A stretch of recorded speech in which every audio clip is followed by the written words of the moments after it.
Assalamualaikum warahmatullahi wabarakatuh. Para siswa peserta didik yang sangat kami banggakan, pada kesempatan kali ini kita akan belajar daring untuk materi pendidikan agama Islam pada pelajaran bersih itu sehat dengan subpelajaran aku senang melakukan wudhu. Para siswa peserta didik yang insya Allah soleh dan soleha di dalam ajaran agama kita, tentunya ajaran agama Islam, bila mana badan kita, pakaian kita terkena najis seperti darah, air seni, tinja, maka untuk menghilangkannya kita bersihkan dengan air mutlak. Adapun yang dimaksud air mutlak adalah air yang suci lagi mensucikan. Seperti contoh air sumur, air hujan, air danau, air laut, air sungai, dan lain sebagainya. Sebab ada juga air suci tapi tidak mensucikan. Seperti contoh umpamanya air kelapa.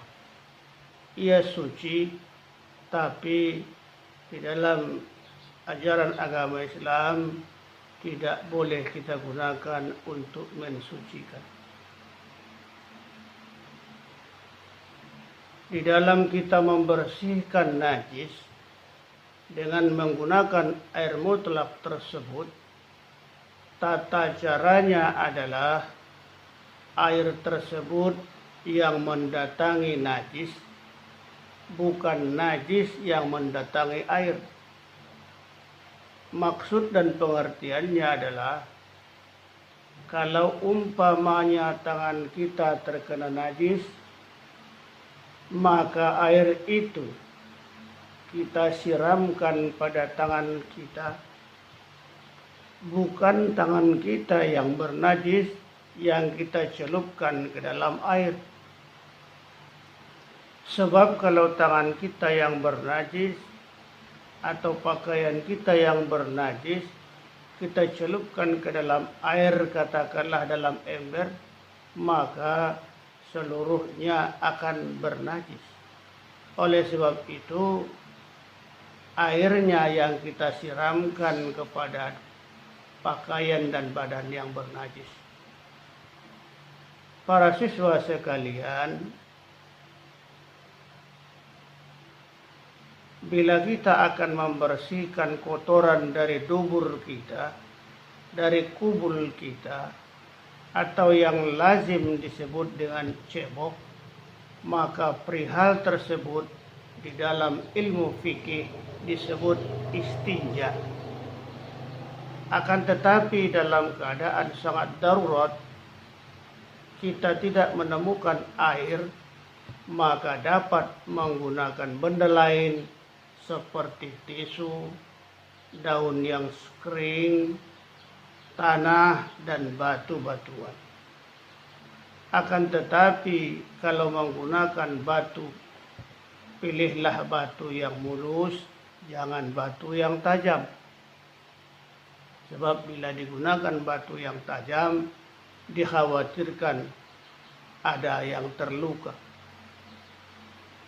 Para siswa sekalian, sebelum kita melakukan wudhu, pertama kali yang kita lakukan adalah mencuci kedua tangan dari ujung jari hingga pergelangan tangan sebanyak 3 kali. Dan ini hukumnya sunnah. Kemudian dilanjutkan dengan berkumur-kumur. Setelah selesai berkumur-kumur 3 kali, dilanjutkan dengan menghirup air ke dalam hidung dan dikeluarkan lagi. Hal ini dikenal dengan istilah istinsyak. Para siswa sekalian, sedangkan ketika kita membacakan doa ketika berwudu, ini dilakukan tepatnya pada waktu kita akan membasuh muka. Adapun batasan membasuh muka adalah di antara kedua telinga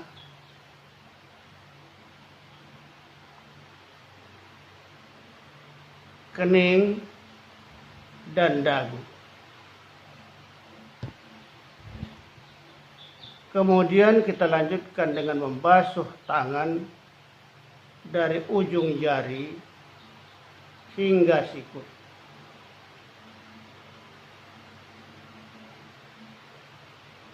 Dan membasuh sebagian kepala. Sementara batasan membasuh kaki adalah dalam berwudu sampai sebatas mata kaki.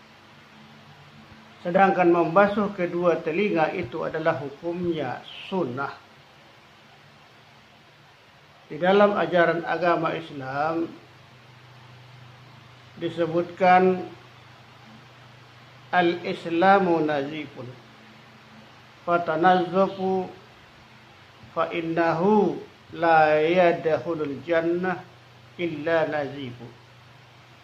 Yang artinya Islam itu bersih, maka bersihkanlah dirimu, dan tidak akan masuk ke dalam surga kecuali orang-orang yang bersih. Begitu pentingnya bersih di dalam ajaran agama Islam. Begitulah ajaran agama Islam membimbing penganutnya untuk menjadi orang-orang yang bersih. Di dalam hal membersihkan ini, biasanya kita dianjurkan untuk membersihkan pekarangan rumah, membersihkan